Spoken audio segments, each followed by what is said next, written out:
BRS వాళ్ళు చేసిన దుర్మార్గపు పనులే వాళ్ళని శిక్షిస్తాయి అంటున్న ఎమ్మెల్యే మల్రెడ్డి రంగారెడ్డితో మా ప్రతినిధి రానా ఫేస్ టు ఫేస్. కూడా పైగా మహేందర్ రెడ్డికి సంబంధించిన నియామకం పైన కూడా వారు అనేకమైనటువంటి విమర్శలు కూడా చేస్తున్న నేపథ్యంలో దానిపైన స్పందించడానికి మనతో పాటు మాట్లాడడానికి మల్రెడ్డి రంగారెడ్డి ఉన్నారు. సార్, ఎలా చూస్తారు మహేందర్ రెడ్డి గారిని? అదే పనిగా ఈరోజు ఆయన పేరుని హైలైట్ చేస్తూ టీఎస్పీఎస్ చైర్మన్గా ఆయన్ని ఎలా నిర్మిస్తారు అంటూ కూడా విమర్శలు చేస్తున్నారు. ప్రభుత్వంలో మీరు ఎలా చూస్తారు ఈ వ్యాఖ్యల్ని? చూడండి, వాళ్ళకేమో దుర్బుద్ధి ఉంది, మాకేమో ప్రజలకు మంచి జరగాలనేటువంటి బుద్ధి ఉంది. వాళ్ళు చేసేటువంటి దుర్మార్గం పనులు వాళ్ళని అడ్డం పెట్టుకొని చేసినట్టుగా మేము కూడా చేస్తామేమని భయపడుతున్నారు. మీరు చేసిన దుర్గానం పనులు, మీరు పోలీసులను అడ్డం పెట్టుకొని చేసినటువంటి మీ పాడు పనులన్నీ కూడా మేము ప్రజలలో తీసుకెళ్తున్నాం. మీరు చేసింది పాడు పనులు, దుర్మార్గం పనులు, అవినీతి పనులు. మేము చేసేది అధికారులు ఎవరైనా ఎక్కడైనా ఎప్పుడైనా పాలకుల యొక్క డైరెక్షన్లలో నడుస్తారు.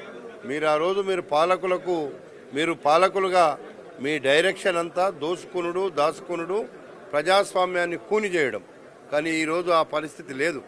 ఈరోజు ప్రజలకు ఏ అవసరాలు ఉన్నాయో, ప్రజల కోసం ఏమి కావాలో మేము 6 పథకాల ద్వారా నిరూపించినాం. అవి అమలు చేయడానికి అది కూడా ఇందులో ఒక భాగం. 2 లక్షల మందికి ఉద్యోగాలను సక్రమంగా ఎక్కడ కూడా ఇబ్బంది కలగకుండా అసలు సిసలైనటువంటి అభ్యర్థులను ప్రజాస్వామ్యబద్ధకంగా మేము ఆ అభ్యర్థులను సెలెక్ట్ చేయడానికి ఈరోజు మేము ఒక చక్కటి కమిటీని ఆహ్వానించినాం, వేసినాం. ఎక్కడైనా నిజంగా అలాంటి ఇబ్బంది జరిగినప్పుడు మా ప్రభుత్వం ఎప్పటికి కూడా చూస్తూ ఉంటుంది, ఎక్కడ కూడా అవకతవకలు జరగనివ్వదు అని చెప్పి ఈ సందర్భంగా మనం ముఖ్యంగా గతంలోనూ చెప్పారు ముఖ్యమంత్రి గారు కూడా, సభలు పెట్టినప్పుడు బీఆర్ఎస్కి పూర్తి స్థాయిలో కూడా మాట్లాడడానికి అవకాశం ఇస్తాం, ఈ చర్చల్లో మీరు పాల్గొనని చెప్తాను. ఈరోజు ప్రధాన ప్రతిపక్ష నేత కేసీఆర్ గైర్ హాజరు అవడం, దీన్ని ఎలా చూస్తారు? మేము అదే అడుగుతున్నాము.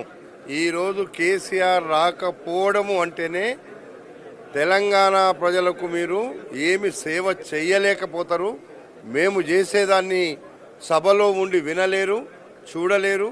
కాబట్టి ఈరోజు ఒక ముఖ్యమంత్రి 10 సంవత్సరాలు పనిచేసినటువంటి ఈరోజు ప్రతిపక్ష నాయకుడు నువ్వు గవర్నర్ మీటింగ్కే రాలేదంటే ఇక నువ్వు ప్రజల కోసం నువ్వేం చేస్తావని, ఏమి చెయ్యాలని, నువ్వు ఏమి చెయ్యలేక, మేము చేసేది చూడలేక ఈరోజు సభకు రాలేదనేటువంటిది మేము ఈ సందర్భంగా తెలియపరుస్తున్నాం.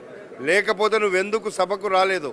ఒక గవర్నర్ ప్రసంగానికి, ఇది ప్రజల కోసం ఈరోజు చేసినటువంటి ప్రసంగాన్ని ఇని నువ్వు ప్రజలకు ఇంకా ఏం చేయాలో చెప్పాల్సినటువంటి అవసరం ఒక ప్రతిపక్ష నాయకునిగా నీ మీద ఉంది.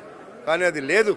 అది మీరు చేసిన దుర్మార్గం పనులు ఎక్కడ బయటపడతాయో అని ఈరోజు రాలేదు.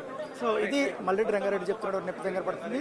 గత ప్రభుత్వంలో కేసీఆర్ చేసినటువంటి దుర్మార్గపు పనులు ఎక్కడ బయటపడుతున్న ఉద్దేశంతోనూ ఇవాళ అసెంబ్లీ సెషన్స్కి ఆయన గైర్హాజరయ్యారనేసి కూడా ఆయన క్వశ్చన్ చేసినటువంటి నేపథ్యం కనపడుతుంది.